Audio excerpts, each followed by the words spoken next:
Good morning. Morning. ഏതിലേക്കാണ് പറയുന്നത്?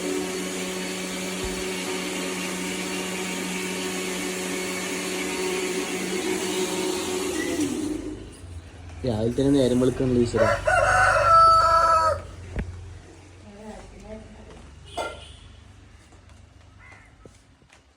അപ്പോൾ ഇന്ന് രാവിലെ വർക്കൗട്ടിനൊന്നും പോകാത്തതുകൊണ്ട് ഒരുപാട് സമയം ഇതുങ്ങളുടെ കൂടെ സ്പെൻഡ് ചെയ്തു. പിന്നെ അത് നമ്മൾ രാവിലെ ഭക്ഷണം കഴിക്കേണ്ടിയിരിക്കുകയാണ് കേട്ടോ.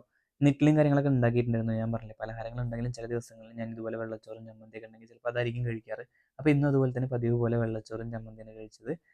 5 ഇഡ്ഡലിയും ഇതൊക്കെ കഴിച്ച് തൊട്ടപ്പുറത്ത് തന്നെ ഉണ്ടായിരുന്നു ഇഡ്ഡലിപ്പൊടിയും കാര്യങ്ങളൊക്കെ ഉണ്ടായിരുന്നു കഴിക്കാൻ വേണ്ടിയിട്ട്. അപ്പോൾ 5 അടിപൊളിയായിട്ട് ഇഡ്ഡലിയും ചട്നിയൊക്കെ കൂട്ടി കഴിക്കുകയാണ്. അത് കഴിഞ്ഞപ്പോൾ ഇതിൽ മണിനെ റൗണ്ട് അടിച്ചിട്ട് വേണം കൊടുന്ന് വിടാൻ, അല്ലെങ്കിൽ ഭയങ്കര വാശിയാവും. അങ്ങനെ നമ്മൾ ശീലിപ്പിച്ച കേട്ടോ. അപ്പോൾ പിന്നെ എന്തായാലും എവിടേക്കെങ്കിലും പോകുമ്പോഴും ഇതുപോലെ കൊണ്ടുപോയിട്ടും ജസ്റ്റ് ഒന്ന് ചെറിയ റൗണ്ട് ചെയ്ത് കൊണ്ടുവരണം. എന്നിട്ട് അച്ഛനെ കയറ്റി എൻ്റെ ദേഷ്യത്തിൽ ഇങ്ങനെ നോക്കിക്കൊണ്ടിരിക്കുന്നുണ്ട്. വലിയ ഇതൊന്നുമില്ല ആള്. അങ്ങനെ നമ്മൾ അവിടുന്ന് യാത്ര